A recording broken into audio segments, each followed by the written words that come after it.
בפרשת השבוע אנחנו לומדים יסוד גדול מאוד מאוד מאוד שבו יובנו הרבה דברים שאינם מבוארים דיים. החומר טיפה קשה, אבל אני סומך עליכם בגדרה כולם אינטליגנטים, אחרת לא הייתם באים לכאן. ושימו לב, רק תשמרו על פיקוס. ויעברו אנשים מדיינים סוחרים, וימשכו ויעלו את יוסף מן הבור, וימכרו את יוסף לישמעאלים.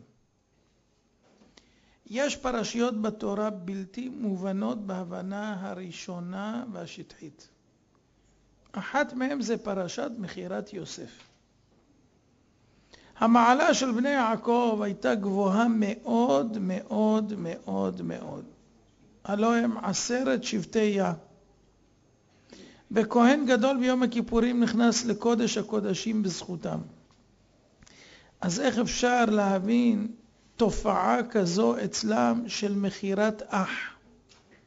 מי מוכר אח? וגונב איש ומכרו מות יומת. איך הם מכרו אח? דבר שאפילו פשוטי עם לא נכשלים בו. ובאמת מובא שהיו מתחרטין על המכירה ואומרים מתי נרד למצרים ונחזיר את אחינו לאביו. המכירה הייתה מעשה שאינו שייך ומתאים כלל למדרגתם.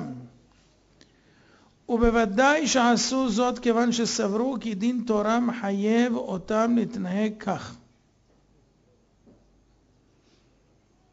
מה הייתה הבעיה? הבעיה הייתה שיוסף היה צדיק גדול, והוא רואה את אחיו. הוא היה מנהיג אותם, הוא היה יותר צעיר מהם והיה מנהיג אותם. הוא היה תלמיד חכם גדול, בן זקונים, בר חכים ולאביו. והוא לימד אותו את תורת שם ועבר, ולא את אחיו. והוא היה צדיק יסוד עולם, וכל השפע לאחיו היה יורד ממנו על פי הסוד בעולמות. יוסף הצדיק היה דואג לאחיו מאוד מאוד. והוא היה רואה את אחיו שהם מבזים קצת את בני השפחות בלהה וזלפה, ושבני הגבירות לאה ורחל מדברים להם בחוסר כבוד קצת. אז הוא חשב שהם מזלזלים בהם, והוא ראה אותם שהם אוכלים עבר מן החי, ורואה שנותנים את עיניהם בבנות הארץ. ויבא דיבתם רעה אל אביהם. היה הולך ומספר לאבא שלו, תשמע אבא, תשים לב, האחים שלי, תן דעתך עליהם, להוכיח אותם, להדריך אותם, חבל. אבל הטעות שלו הייתה שהוא לא לימד עליהם זכות, כי באמת הם ידעו שמות קודש, ועל פי ספר יצירה הם היו בוראים את כל הדברים האלה. היו בורים בהמות ואוכלים אותם, ואין בזה איסור של עבר מן החי. בעניין של נשים וכל הדברים האלה, כמו שהמהר"ל מפראג ברא גולם, כך הם היו בורים. וכל מה שדיבר עליהם שהם מזלזלים, הם בעצם אמרו לקטנים, בני השפחות היו יותר קטנים, שאין קטן מדבר בפני גדול, לא מחמד שהם בני גבירה והם בני שפחות, והוא לא לימד עליהם זכות. ומזה התגלגל כל הירידה למצרים, כמו שכתוב, ואלה שמות בני ישראל הבאים מצרימה, כתוב בספרים הקדושים, ואלה שמות בגלל השמות שידעו את השמות בספר יצירה. ואלה שמות בני ישראל, שבני ישראל השתמשו בשמות ובראו כל מיני בריאות, כמו שאמרנו, הם באו מצרימה בגלות כי הכל התגלגל. וכך היה מביא את דיבתם. והם חשבו שהוא בעצם רודף אותם ורוצה להדיחם. והם דנו אותו כדין רודף. מה פירוש? הם אמרו כך, אברהם הוליד את ישמעאל ואת יצחק. ישמעאל סולק הצידה ויצחק המשיך. יצחק הביא את עשיו ואת יעקב, עשיו סולק הצידה ויעקב המשיך. ועכשיו מה? הוא מקרב את מי? מקרב את יוסף, ואז אחיו יסולקו הצידה. אז הם פחדו שהם יעבדו את העולם הבא, והוא דואג לזה, כאילו, הוא בא כל פעם ומודיע דברים כאלה. פחדו, שמא הוא רודף אותם והם יפסידו את העולם הבא. לכן, כשהוא הוסיף עוד ובא עם חלומות, אז אמרו, תשמע חביבי, בוא'נה, אתה גם חולם עלינו חלומות, לא מספיק ביום, אתה גם בלילה. ואין החלומות אלא מהרהורי היום, ואתה בטח חושב כל הזמן למשול עלינו ולמלוך עלינו. ואחר כך הוא בא ואומר, השמש והירח והכוכבים משתחווים לי. יש גבול לשיגעון, כמו שאומרים. ואז הם הבינו שצריכים לדון אותו כדין רודף, וישבו ודנו והבינו שזה הדין, אין מה לעשות. אם זה דין רודף, אז צריך לעשות מה שצריך לעשות. אבל בכל זאת מצינו שהמחירה נחשבה לחטא. מצינו שהמחירה נחשבה לחטא. ועוד מובא ברש"י על הפסוק, וישלחהו מעמק חברון, מעצה עמוקה של אותו צדיק הקבור בחברון, לקיים מה שנאמר לאברהם, כי גר יהיה זרעך. כשיעקב שלח אותו, אז הוא שלח אותו מעמק חברון. מה פירוש מעמק חברון? מעצה עמוקה. עמק זה מעצה עמוקה של מי ששוכב בחברון. מי שוכב בחברון? אברהם. בברית בין הבתרים הקדוש ברוך הוא אמר לאברהם, אם בניך יחטאו, מה אתה בוחר להם? גיהנום או גלויות? אברהם בסוף בחר לעם ישראל גלויות, שבמקום שילכו ישר לגיהנום, יהיה להם גלויות, שעל ידי הגלויות הם יבינו שיש עונש ויש איסורים, ויתקנו את עצמם. רק במרכאות ובסוגריים, עם ישראל עשה מהגלות אמריקה. אז לא מרגישים בכלל את האיסורים. אבל נגיע לשבר הכלכלי גם שיש שם, ונבין שבעצם זה איסורים גדולים. מכל מקום, יהודים יקרים, שימו לב. העצה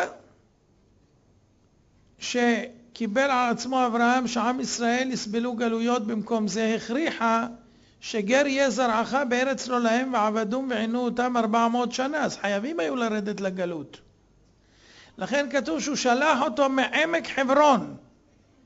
זאת אומרת, מאותה עצה של מי ששוכב בחברון, שחייבת להתגלגל התכלית וההנהגה האלוקית, שעם ישראל ירדו לגלות, כהכנה והכשרה לקראת קבלת התורה.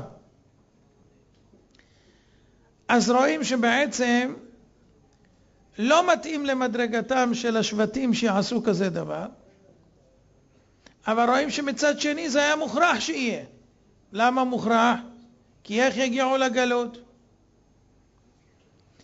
הכל היה מכוון מן השמיים. שליחות יוסף על ידי אביו ולאחיו בצאן, ומכירתו למצרים להתחיל את הגלות בהכנה ראויה.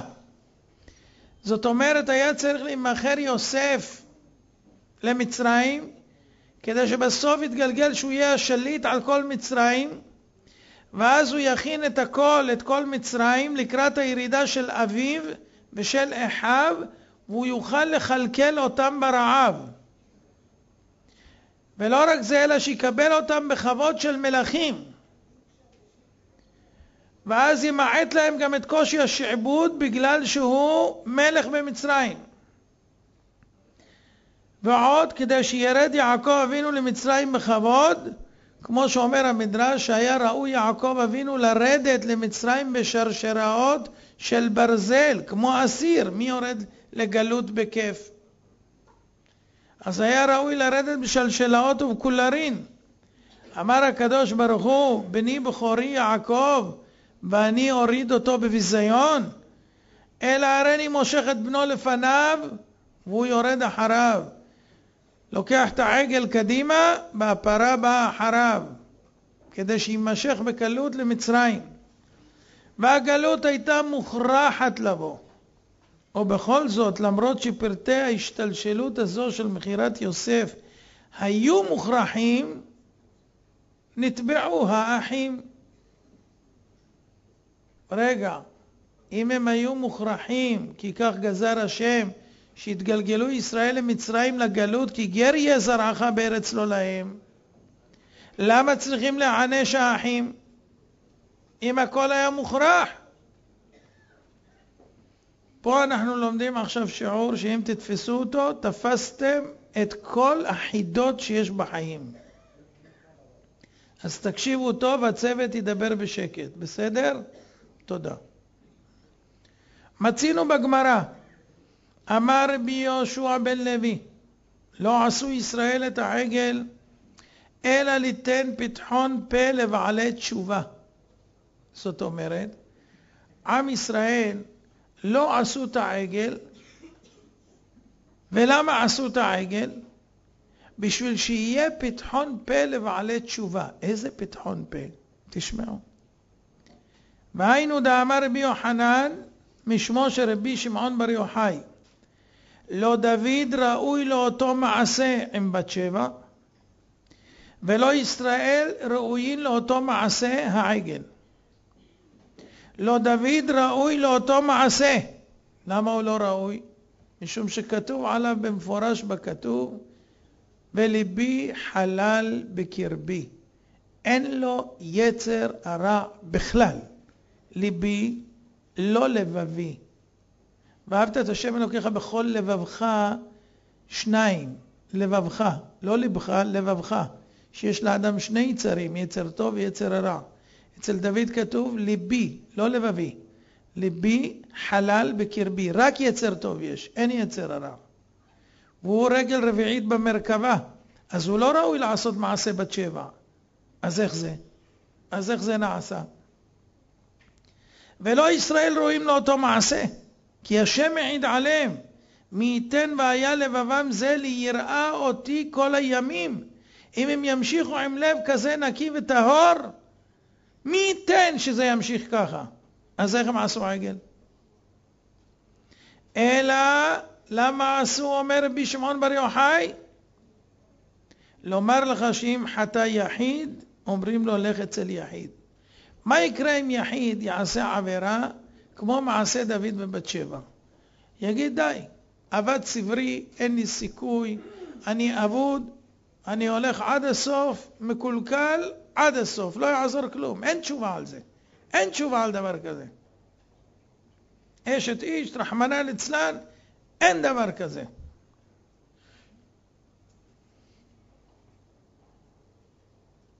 אבל אם יש מעשה כזה, שדוד המלך בעצמו עשה, והיא לא הייתה אשת איש, כי היא הייתה מגורשת. כל מי שיוצא למלחמה של דוד נותן גט פיטורין לאשתו, כדי שלא תשאר עגונה אם בעלה ימות ולא יימצא. אבל למראית עין היא אשת איש, אשת אוריה החיתי. וכשרואים שדוד המלך, הקדוש ברוך הוא סלח לו, אז לא התייאש היחיד מלעשות תשובה. אז הוא לא היה ראוי לזה, כי הוא היה ליבו חלל בקרבו. אז למה נעשה הדבר? הוא היה מוכרח לדבר הזה כדי ללמד לרבים. אז למה הוא היה צריך לעשות תשובה והשם היה צריך לסלוח לו אם הוא היה מוכרח? זה נלמד. אותו דבר, ואם חטאו ציבור, אומרים להם לכו אצל ציבור. אם ציבור יעבוד עבודה זרה, והם יגידו אין, הקדוש ברוך הוא לא יסלח לנו, עבודה זרה זה דבר הכי גרוע, יהרג ואל יעבור, אסור היה לנו לעבור דבר כזה. ואז אין לנו שום סיכוי, אין מה לעשות, אין, אנחנו אבודים, גמרנו, אבודים. אומרים להם לכו אצל ציבור. איזה ציבור? עם ישראל שהיו בדרגה הכי גבוהה. דור דעה, ועשו עגל, והקדוש ברוך הוא סלח להם, ולא עוד, אלא שבנה להם את המשכן, להראות להם שהוא מכפר עליהם. אז זאת אומרת, שניהם לא היו ראויים, לא דוד ולא ישראל, אלא ללמד ליחיד ולציבור. אז למה הם היו צריכים תשובה? ולמה היה צריך כפרה? אם הם היו מוכרחים לזה כדי ללמד לאחרים, זה הסוד הגדול שאתם לומדים הערב. בכל זאת הם נטבעו על החטאים. למרות שהייתה כוונה מיוחדת של הבורא בעניין זה, המורה שחטאם היה מוכרח. והוא לא נבע מבחירה רעה שלהם. דוד לא התכוון לעשות דבר כזה, וישראל לא התכוונו לעשות דבר כזה. וצריך להבין עניין זה. תובעים מהחוטא למרות שהיה מוכרח לעשות את חטאו? איך אפשר? אם לוקחים עכשיו את היד שלי, ובכוח לוקחים את היד שלי, והופ, אני נותן כפה למישהו. אני אשם? לקחו את היד שלי ודחפו אותה לפנים שלו. אז אני צריך לשלם על זה? איך יכול להיות דבר כזה? אם אני מוכרח, איפה החטא שלי? תובעים מהחוטא למרות שהיה מוכרח לעשות חטאו. והתביעה היא כאילו עשה חטא זה מצד בחירתו החופשית. ודנים אותו כאילו הוא בבחירה חופשית עשה את זה מרצון. איך זה מסתדר?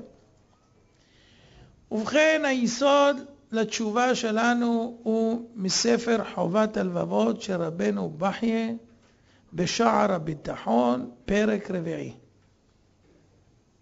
רבנו בחיה, הספרדי הטהור הקדוש, שניים הכירו את היצר הרע על בוריו, הקדוש ברוך הוא ורבנו בחיה.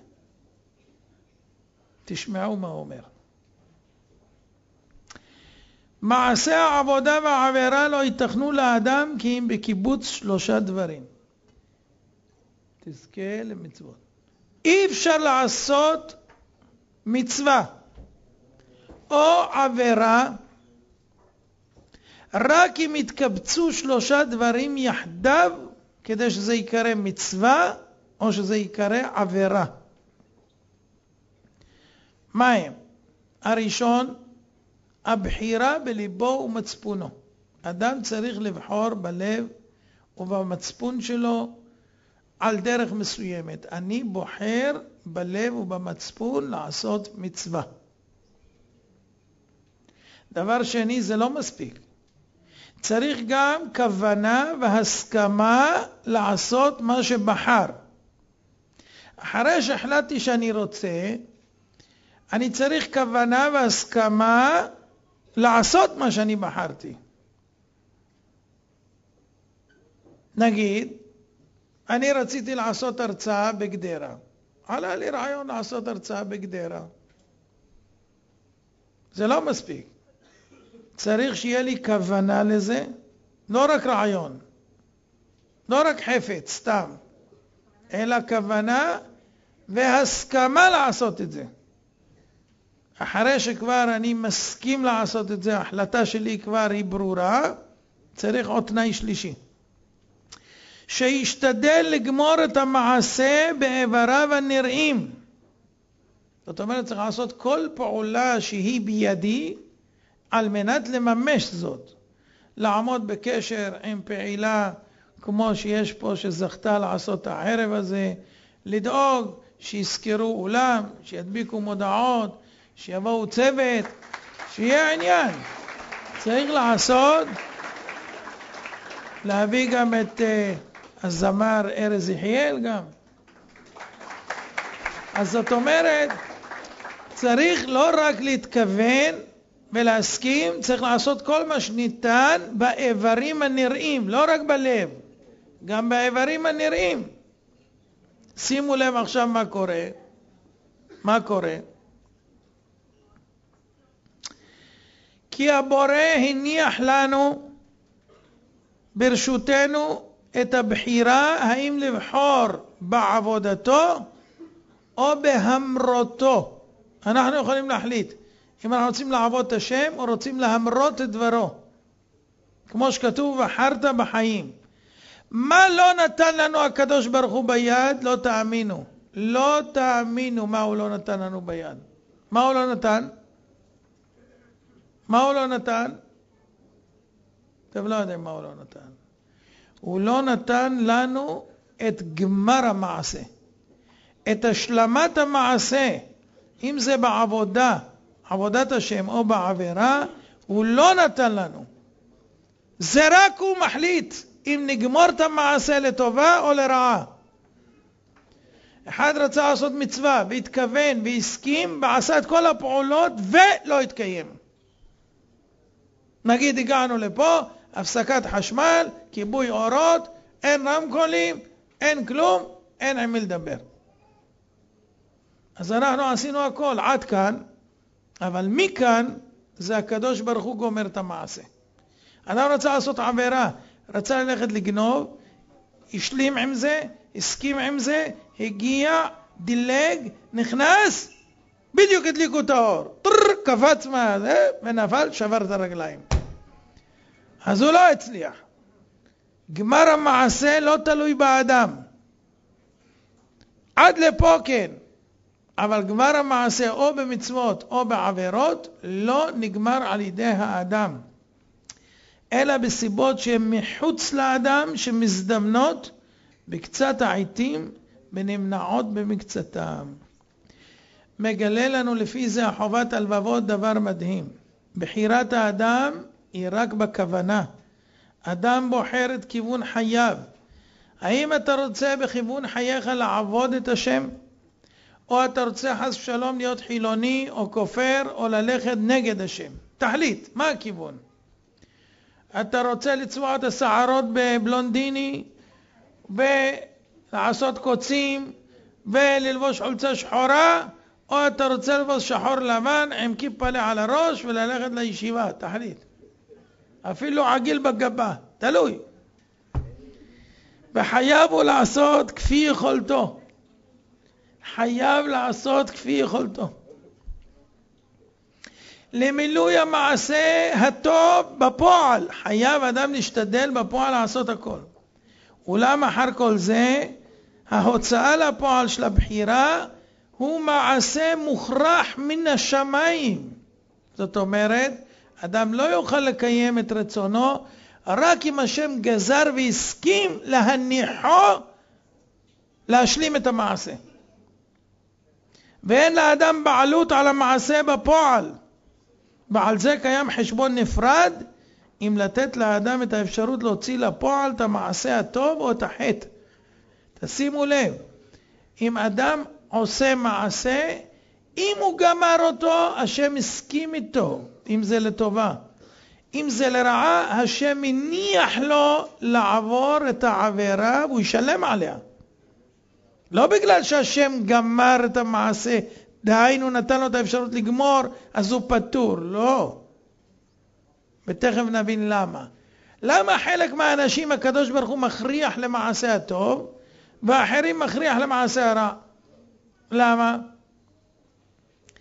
ממשיך חובת הלבבות ואומר, ואם הזדמנו הסיבות,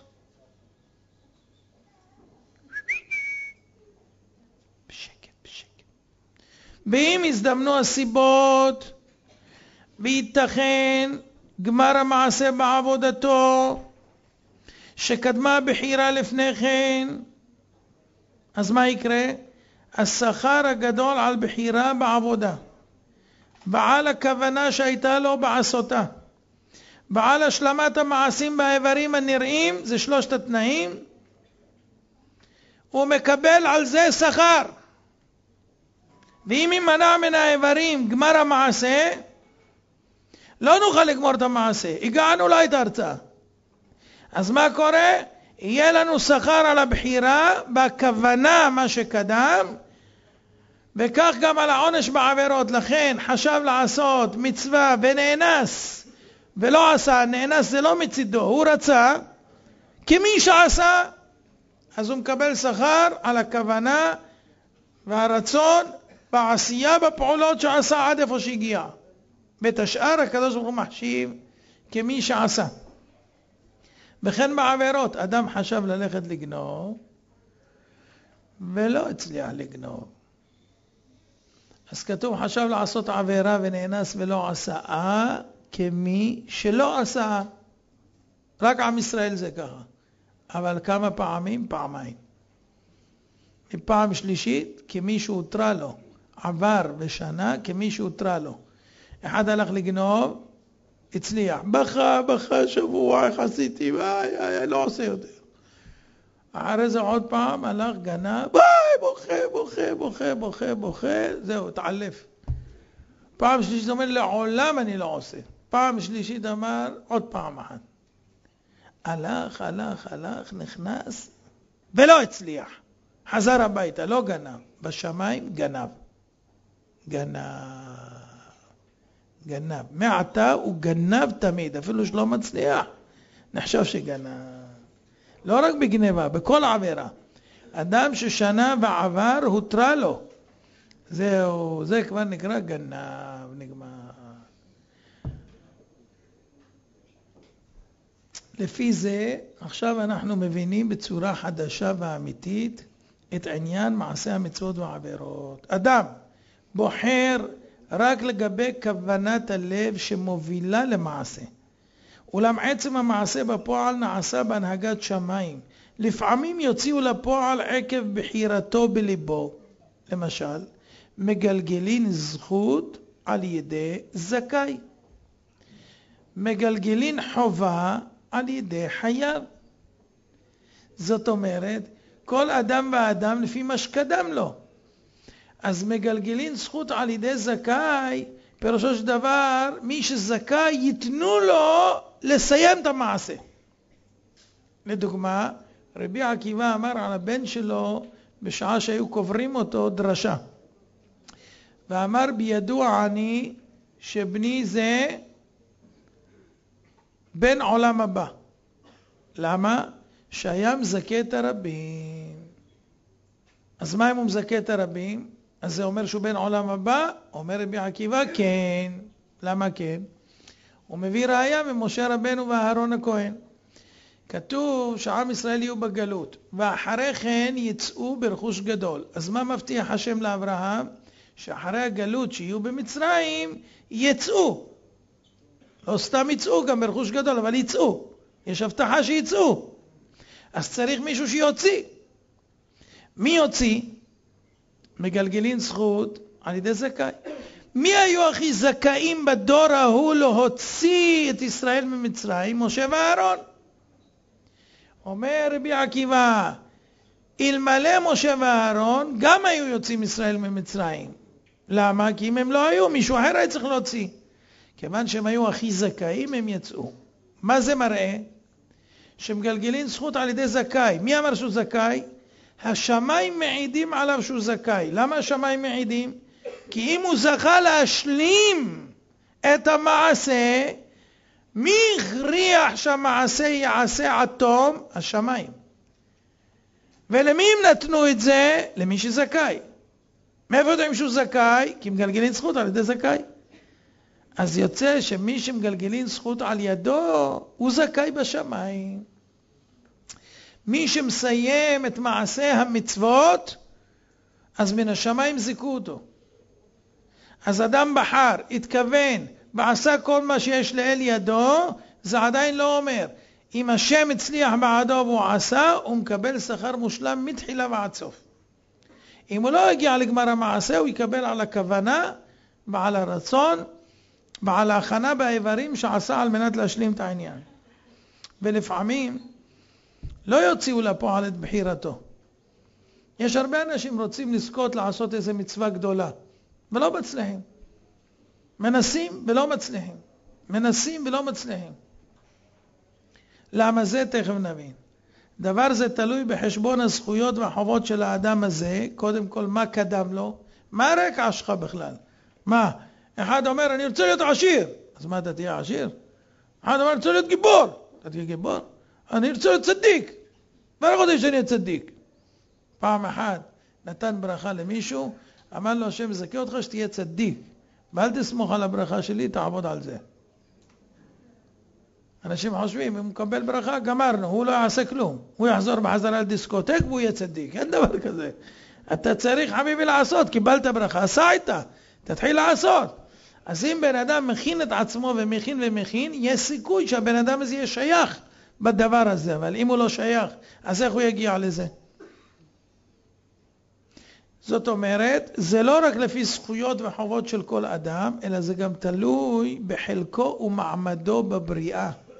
וואי וואי וואי, איזה מילים גדולות וגבוהות. מעמדו, שמעתם? מעמדו בבריאה, יא חביבי.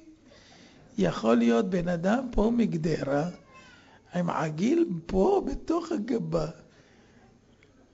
עם בלונד בשערות, עם קוצים, שיש לו מעמד בבריאה?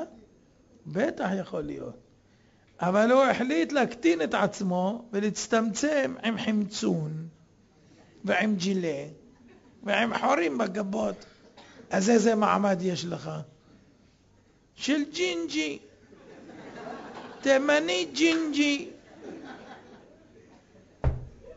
אז מה יהיה? אז זה תלוי בחלקו, מעמדו בבריאה. בכיוון שייתכן שלאדם אחר, אפילו שיכוון בליבו בהחלטה גמורה לעשות מעשה מצווה או עבירה, לא יוציאו לפועל משמיים את החלטתו. ויכול להיות אדם שרק נטע בליבו מעט למעשה מסוים, מיד יוציאו לפועל מעשה זה על ידו, כפי מה שמחייב חשבון שמיים. ואז האדם הזה יהיה מוכרח. מספיק שהייתה לו נטייה אחת לעשות משהו, כבר מן השמיים נותנים לו את האפשרות, בין לטוב בין למוטב. עכשיו נתרץ את כל הקושיות שאמרנו. לפי זה נבין. גם הגדר של חטא מוכרח. זאת אומרת, גדרו של החטא מוכרח. אם אדם חוטא, פירושו של דבר שהוא מוכרח. מה זה מוכרח? אם יצא החטא על ידו, נגיד אחד התכוון לגנוב אצל מישהו, והוא הצליח לגנוב. מה קרה? הוא חיסר מהאדם הזה שהוא נכנס אליו את ממונו. חיסר את ממונו. אז זה היה מוכרח. למה? בגלל שיש חשבון עם ההוא שנגנב. למה זה הצליח לגנוב? בגלל שיש חשבון גם עם ההוא שיגנב. אבל אם לא היה חשבון עם ההוא שיגנב, ולא ראוי שיגנב לו, אז הוא היה רק טורח, עולה קומה שלישית ויורד. לא היה גונב. הוא היה נענש על זה שהוא התאמץ להגיע ולגנוב, אבל השני לא היה חסר. אבל פעמים, שזה תלוי גם בשני, יש עוד חשבונות, לא רק מצד הפועל, גם הנפעל. אז לכן, אם נתבצע חטא, החטא מוכרח. אם הוא כבר התבצע, אז מן השמיים הכריחו את המעשה. לא שהם הכריחו את האדם לגנוב. האדם גנב לבד בלי קשר לשמיים. הוא סתם גנב. הוא גנב רגיל. אבל כשצריכים לגלגל הפסד ממון לשני בדרך של גניבה, אז מי שבליבו לגנוב, נותנים בליבו לאיזה דירה להיכנס, לאיזה לדלג, איזה לא להיכנס, ואז מה שהוא רצה מעצמו וברצונו, נותנים להתקיים בגלל החשבון של השני גם. יוצא שהגנב מוכרח להצליח פה, אבל זה לא הקדוש ברוך הוא דאג שהוא יגנוב, הוא רצה לגנוב. לכן הוא יקבל עונש על הרצון לגנוב, והכוונה לגנוב, על המאמצים לגנוב. במעשה שנגמר, והכסף בידו, והוא בגלל החשבון שלו היו צריכים להיפרע ממנו מידה כנגד מידה. אולי הוא גזל מישהו, אולי הוא שיקר, אולי הוא עיווה, אי אפשר לדעת, אבל בשמיים יודעים. ואם זה הגיע, זה היה מוכרח. עכשיו לפי זה נבין את מחירת יוסף, או שנבין עכשיו את מעשה דוד, או את מעשה ישראל בעניין העגל. זאת אומרת, מן השמיים הכריחו את שלושת הדברים שדיברנו בהם. אחד, הכריחו מן השמיים שישראל ירדו לגלות, וישו שם 400 שנה, כפי הגזרה שהייתה בין הבתרים, כי גר יהיה זרעך. איך מגלגלים את זה שהם ירדו למצרים? איך מגלגלים? צריך להתגלגל באיזושהי דרך, בסיבה טבעית, שיגיעו לשם. איך זה שדוד המלך שהוא חלל בקרבו, איך זה שהוא פתאום מגיע למעשה כזה של בת שבע שלא מתאים לו, כמו שלא מתאים לשבטים? ואיך עם ישראל, מי ייתן והיה לבבם זה להם, עושים מעשה עגל בערב החופה, מזנים, השם מוריד להם לוחות, והם עושים דבר כזה, הולכים עם עבודה זרה. איזה מין דבר זה? אלא הם היו מוכרחים. מה פירוש? הייתה מוכרחת להיות גלות, היה מוכרח להיות מעשה בת שבע, בשביל ללמד ליחיד שיש תשובה גם ממקרים כאלה, והיה מוכרח להיות תשובה לרבים, שילמד את הרבים, שאפילו אם עושים עבודה זרה, אפשר לחזור בתשובה. שלושת הדברים האלה היו מוכרחים להיות בבריאה. עכשיו, למה גלגלו אותם לשבטים מיוסף? למה גלגלו לדוד? ולמה גלגלו לישראל? זה היה מוכרח להיות. אבל למה הם? ולמה הם היו צריכים להתחרט? ולמה היה צריך לעשות להם כפרה? אם הם היו מוכרחים. עכשיו נבין. ובכן, כדי לייחס להם מעשה זה, הייתה צריכה להיות בהם נטייה ושייכות לחטא הזה. זוכרים שאמרנו? שיש לאדם בחירה, זה דבר ראשון, צריך לבחור איזה כיוון הוא רוצה.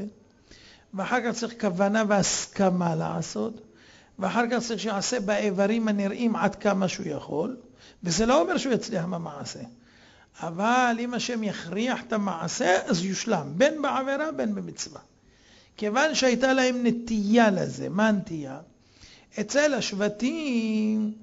השבטים הקדושים, נכנסה להם טיפונת קנאה דקה מן הדקה בלתי מורגשת. בלתי מורגשת. מה היה הסיפור? שאחרי כל הדברים שיעקב אוהב את יוסף ומבדיל אותו מאחיו ומקרב אותו אליו ויושב ולומד איתו שעות על שעות והכל, הוא קונה לו גם כתונת פסים. יעני מה מפלה אותו לטובה? לעולם לא ישנה אדם בין הבנים, שבעבור 2 סלעים מלט ירדו אבותינו למצרים. אז זה לא סתם חלוק הוא נתן לו, זה היה חלוק שהיה בו סוד גדול של שמירה. סוד גדול. החלוק הזה היה תחתון, והיה חלוק עליון. הכתונת הייתה פנימית. לכן הם פשטו לו את כותונתו, ואחר כך לקחו לו את החלוק כמו שמדייקים ברש"י, כדי שלא תהיה עליו שמירה, ואז החזירו לו את החלוק העליון. והכתונת פסים הזאת היה נצלח ליוסף, כיוון שהוא היה משביר לכל, והוא היה רועה את אחיו, והוא היה מנהיג, והוא היה שפע והמשפיע.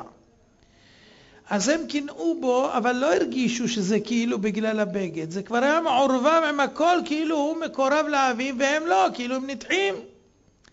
אז כיוון שהייתה להם נטייה כזאת, דק מן הדק, עליה התלבש כביכול הקדוש ברוך הוא עם גזרתו להוריד את ישראל, וכבר תכנן את זה שהם יגיעו למסקנה שהוא אשם, ואז ידונו אותו למיטה, ואחר כך יוותרו לו ואז ימכרו אותו, וככה שילמו לו מן השמיים, כי הוא אמר שהם קוראים לבני השפחות עבדים, אז הוא נמכר לעבד. הוא אמר שהם מסתכלים בבנות הארץ, אז הוא נפל אצל הדובה זלייכה, אשת פוטיפר, וכל מה שהוא עשה להם בעצם עשו לו. אז הקדוש ברוך הוא הוריד אותו למצרים, ובשביל מה? להכין את הדרך לאחיו. אז מה עשה הקדוש ברוך הוא? אמר, אתם כבר בכיוון, אני אלביש עליכם את הגזרה, ואתם תגלגלו אותה הלאה, וככה יצא. על מה הם נטבעים? על הכוונה שהייתה להם, על הנטייה שהייתה להם. היא שגרמה שהתלבש עליהם המעשה. לכן המעשה היה מוכרח שיהיה. על המעשה המוכרח הם לא נידונים, אבל על הכוונה עד למעשה הם כן נידונים. אותו דבר דוד, שהייתה לו נטייה לזה, וכמו שכתוב גם אצל אביגיל, ולמרות שהוא לא התכוון מעולם למעשה, אבל כיוון שהיה צריך ללמד את הדור שאפשר לחזור בתשובה אפילו במעשה כזה ואפילו על ידי גדול בישראל, אז מן השמיים בגלל נטייתו הלבישו עליו את המוכרחות של המעשה ללמד לכלל. ואותו דבר ישראל. כיוון שהיו חייבים ללמד את עם ישראל שאפשר לחזור בתשובה בכל מצב, ושלא יתייאשו מהתשובה ויחשבו נגזרנו, אין לנו סיכוי, היו צריכים ישראל לעבור את זה בשביל ללמד לכלל. למה? כיוון שהייתה להם נטייה לזה. לעגל הרי הם יצאו ממצרים והיו עבודה זרה שם, ועדיין לא נתרפאו לגמרי מהעניין הזה, ונשאל להם משהו מן המשהו, והערב רב בלבל אותם, אז לכן התלבש כבר עליהם וכו'. מה למדנו? דבר אדיר. אנחנו צריכים להיות חכמים לפלס את החיים שלנו לכיוון מסוים. נחליט מה הכיוון קודם. אחרי שפילסנו במחשבתנו את הדרך, צריכים כוונה והסכמה סופית שאנחנו בדרך הזאת וזהו. וזה לא מספיק, צריך לצאת לדרך עם כל האיברים. מכאן עכשיו, תלוי כמה זכויות יש לנו, לאן נוכל להגיע. זאת אומרת, אם בן אדם רציני, והקדוש ברוך הוא רואה שהוא רציני בכיוון ובדרך, אין דבר כזה שהוא לא יגיע לגמר כוונתו הטובה. ואם בן אדם רוצה על כיוון הפוך, בדיוק אותו דבר, אין דבר כזה שהוא לא יגיע, כי הבא לטמא פותחין לו. הוא יכול להגיע לשאול תחתית בעולם הזה ולדרדר ולדרדר בלי סוף. זאת אומרת, הכל תלוי עכשיו מה אנחנו מחליטים, ובחרת בחיים. מעשים פשוטים, אבל צריך החלטה. זה בעיה להוריד עגיל מהגבה? לא בעיה, הורדנו הרבה ועשינו כתר תורה. להחליף את הצבע בשערות? בכלל לא בעיה. אפשר להסתפר אפילו קרחת. מה? לשים כיפה? יותר טוב מג'ן. ולהתחיל לצאת לדרך. ולך תדע, אולי תהיה מרצה. לך תדע. אבל אם לא, שופוני הנס, אנני נמו, אנני ננס. מה יוצא? שום דבר. כאלה יש הרבה מיליונים בעולם. מיליונים בעולם יש כאלה. קוראים להם משנעים. כל מיני צורות. יש כאלה, יש כאלה, יש ככה וככה. יש פה ופה ופה ופה ופה ובפנים וכאן ואיפה. מחזגים, כולם מחזגים, חזג. מלאים חורים. לא מספיק החורים שברא אותם השם נקבים, עוד הם עושים חורים. מקדחות, תח, תיך, תח, תיך. מחוררים את עצמם. לא צריך חמאס. לבד הם עושים את זה. בלי טילים. בקיצור, יהודים יקרים, הכל תלוי בהחלטה שלנו, וזה מה שאנחנו לומדים בפרשה הקדושה הזאת, ובזה מתבהרים הדברים באור היטב.